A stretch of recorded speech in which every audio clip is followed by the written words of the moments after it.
বরাবরই বেজে সময় খনন করে ফেলেছি। তো গুরু বাবা একদিন শাম হচ্ছে যে হরে আর দধি কুণ্ডের মধ্যে এর পরের দিন হতে ওটা চলা দিয়া এডে আজিয়া ইবে শিয়াং হইজুম। তো ইবের সাথে শিয়াং হইগুম গুরু বাবার অঙ্গে তা হয়তো অনেক আগে হয় না তুই তো শিয়াং করবি এটা আর কেউ হনো ইবে ব্যবহার হইনি পারিবি।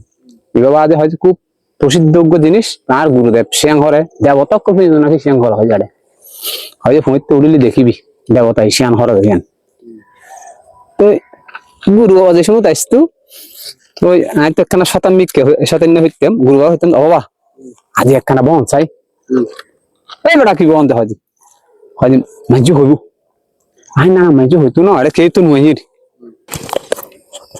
তো গুরু বাবা দেখতাম যে একদিন যোগাসনের মধ্যে ঠিক এরকম আর একদিন একদম এই যে ফ্ল্যাট যেটুকু এইরকম নানান দিনই হইতো।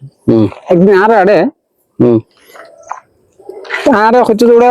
বেশি দূর ন যায় সপুত এনে আজ একদিন এত শিয়াং হইলে তাই নলাইতাম ইবে হাফু সুর পাল্টাই আরে হাফুরি যেতে যেতে তারপর আই শিয়াং হইতে আল্লাহ ঠিক একটু ঠিক আছে আই শিয়াং করি ওই ওরা যেতাম একবার হয় যে ওরা দিন যাইস আই জানা যায় এর ঘুরিয়ে গো লক্ষ্মীনারায়ণ প্রণাম ঘুরে এসু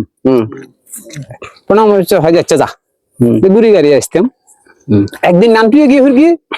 গুরুবার ন হই আরে শিয়াং ইতে ওই গাড়ি বড় গাড়ির মধ্যে শিয়াং হইতেলেন ইতি যে আরে সর্ব লক্ষ্মীনারায়ণের দি বিগ্রহ অনন্ত নাগর সামনে শিয়াং হরে ইতিয়ে হঠাৎ ডুম মারি আরে যে জিনিস দেখি ইতে মানে বেহস হয়ে যাওয়ার অবস্থা নান্টু আরে নান্টু হ্যাঁ আছে দিক গিয়ে একদিন হয়তো বুক আর দাদু তো আর মানা হয়ে গেলে এটা নড়ান গেলাই হ্যাঁ হইলে আমি আরে আর ওষ যাবে অবস্থা হয় না খেয়ে তাড়াতাড়ি চুম্বই এত লম্বা খেন জিনিস কয় যে আরে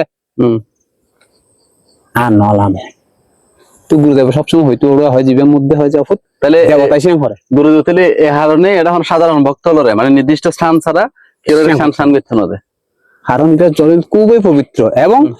সমস্ত সব ভারত যে যে তীর্থর জলে নেন তো গুরু বাবা আমি বেশ কয়েকবার দেখি হয় ওটা চল ওই বোতলি বেদ গুরু বাবার তো সবসময় দিবে আমি রাখি